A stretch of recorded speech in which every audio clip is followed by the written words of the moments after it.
حضرت ابو ہریرہ رضی اللہ عنہ سے روایت ہے، نبی صلی اللہ علیہ وسلم نے فرمایا، میں تمہارے لیے باپ کی طرح ہوں، تمہیں تعلیم دیتا ہوں، جب تم میں سے کوئی قضائے حاجت کو جائے تو قبلے کی طرف منہ کرے نہ پیٹھ، اور نہ اپنے دائیں ہاتھ سے استنجا کرے۔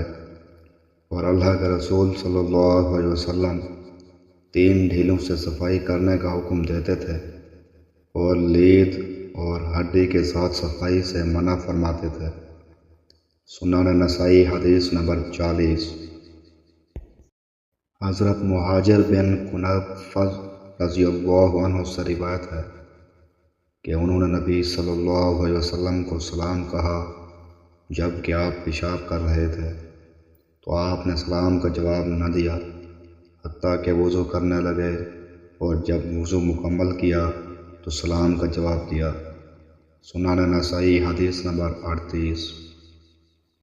حضرت ابن عمر رضی اللہ عنہما سے روایت ہے کہ ایک آدمی نبی صلی اللہ علیہ وسلم کے پاس سے گزرا جب کہ آپ پیشاب کر رہے تھے، چنانچہ اس نے آپ کو سلام کہا مگر آپ نے اسے سلام کا جواب نہیں دیا۔ سنن نسائی حدیث نمبر 37۔ حضرت جابر رضی اللہ عنہ سے روایت ہے کہ رسول اللہ صلی اللہ علیہ وسلم نے ٹھہرے ہوئے پانی میں پیشاب کرنے سے منع فرمایا ہے۔ سنن نسائی حدیث نمبر 35۔ حضرت سلیمان فارسی رضی اللہ عنہ سے روایت ہے کہ ایک آدمی نے ان سے کہا، تحقیق تمہارا نبی تو تمہیں ہر چیز سکھاتا ہے، حتیٰ کہ قضائے حاجت کرنا بھی۔ انہوں نے فرمایا، ہاں، آپ نے ہمیں منع فرمایا ہے کہ ہم قضائے حاجت کے وقت قبلے کی طرف منہ کریں، یا دائیں ہاتھ سے استنجا کریں، یا 3 ڈھیلوں سے کم پر اکتفا کریں۔ سنن نسائی حدیث نمبر 41۔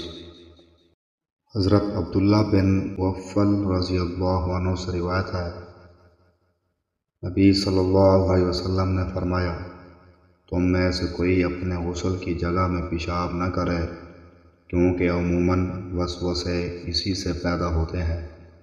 سنن نسائی حدیث نمبر 36۔